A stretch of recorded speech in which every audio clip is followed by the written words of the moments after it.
Hello everyone and welcome back to another session of Elden Ring PvP and another weapon showcase. Today we are taking a look at the Gargoyle's Twinblade. This is a weapon that you get by killing the gargoyles in, well, apparently it's pronounced Shipra Aqueduct in Nokron.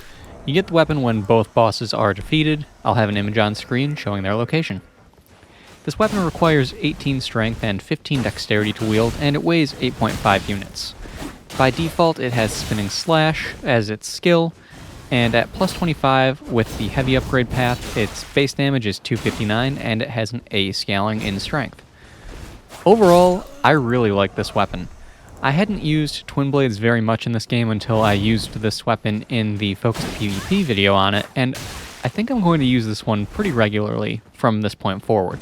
It's a lot of fun to use, I like its moveset, and I like how well-rounded the weapon is overall. But let's get started. First and foremost, the pros of the weapon. The damage on the weapon is pretty darn good. There are a couple of issues that I take with it, but we'll get into that in the cons. But overall, the damage is pretty good. The attacks on the weapon are fast. It's a Twinblade, that's to be expected, but even still, I was surprised with how quickly you can build up good damage and chain these attacks together. So, that's another good thing with the weapon. It's standard for the Twinblade class, but it's something that you can't underestimate when you're using it or fighting it. You don't really want to stand there and try to trade hits if you're using a lighter weapon like straight swords or even curved swords. Another nice thing with the weapon that goes hand in hand with the two that I've mentioned previously is that a large number of the attacks on this weapon are multi-hit. You do multiple swings in the attack, and each of them builds up damage nicely. That leads to some good stuff if you are using a Twinblade that is along an elemental, or rather a status effect path. And even if you're not, it builds up damage pretty well, so it's worth keeping in mind. That said, it's also one of the biggest cons of the weapon, and I'll explain why later. Another nice bonus to this weapon is that a good number of attacks do work with the Spear Talisman. First and foremost, your backstep attacks, when one-handed or two-handed, are thrusting attack. They deal piercing damage, so they'll work with the Spear Talisman. Your jumping two-handed attack, the jumping R2, is phenomenal with it. You can deal some great damage, and the jumping R2 when one-handed is also good with the Spear Talisman. But realistically, because it is a strength weapon, you want to be two-handing this weapon the majority of the time. That way you get that extra damage from your scaling. It makes a big difference, so keep that in mind. This weapon is much better two-handed than it is one-handed, as far as damage is concerned. As far as the overall moveset, I think I actually may prefer the one-handed moveset, so it's a bit of a trade-off between utility and damage. Keep that in mind, use it how you will.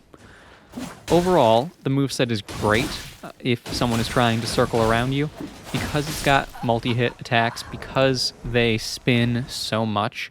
You can really track your opponent going around you. Just by spamming R1, you can keep up with them and keep chipping them with damage as they're going around. So, great weapon in that regard.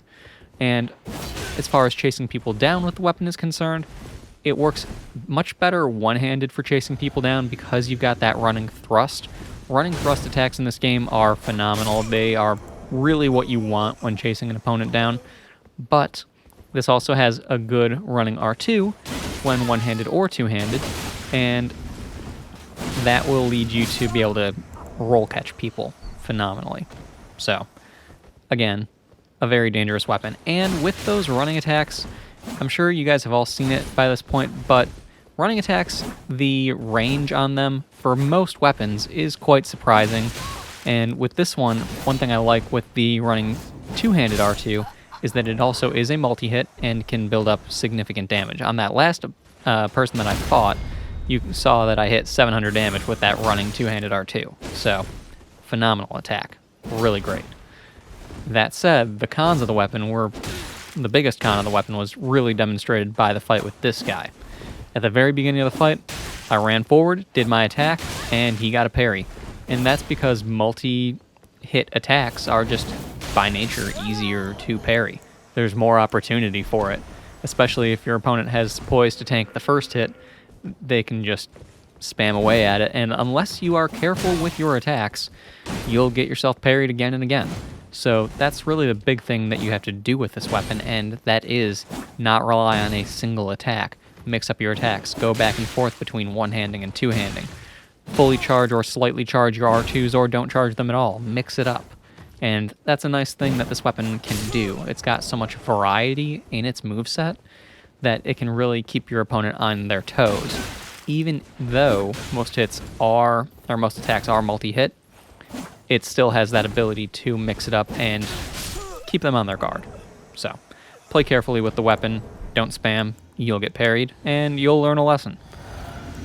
Aside from that, the other cons of the weapon go along with the multi-hit sort of thing that I was saying. First, with the multi-hits being easier to parry, that's one thing. Aside from that, the other issue with multi-hit attacks is that with this weapon, at the least, on the first of the swings that you deal, you'll deal much less damage. You've probably seen it in a few fights at this point in the video where I've hit someone with the weapon on the first of two swings from an attack, and it's dealt between 100 and 200 damage, and then if I hit them with the second swing, it'll do between 300 and 500. So really, it's one of those things you want to hit with both, or at the least you want to hit with the second attack. Hitting with the first doesn't really do too much, so keep that in mind. Use that maybe as a bait, if you can. Other than that, though, the only other con that I have for the weapon is that the reach on the two-handed R1s actually does feel a bit short, and the reach on its rolling attack as well as its crouch attack when one-handed or two-handed also feels very short. I don't find them to be very useful because of that short reach that they have. It's not really great at punishing opponents who get in close to you because it does have a slight wind-up as well, and the damage on them isn't really worthwhile because you'll have to trade hits in most cases in order to actually land those attacks, so I generally don't bother with them, but that's just me. Another thing that I like with this weapon, though, is that it feels really good with a lot of different weapon arts, a lot of different Ashes of War on it. You probably saw how I was switching them a lot through this video. Let me know what you guys think about this weapon, though. Let me know what Ashes of War you've used. Let me know what weapons you guys want to see next. That said, that's all I've got. Hope you've enjoyed this one. Thank you all for stopping by. Do all the YouTube things, like, subscribe, all that good stuff. It really does help out. And I'll see you all next time.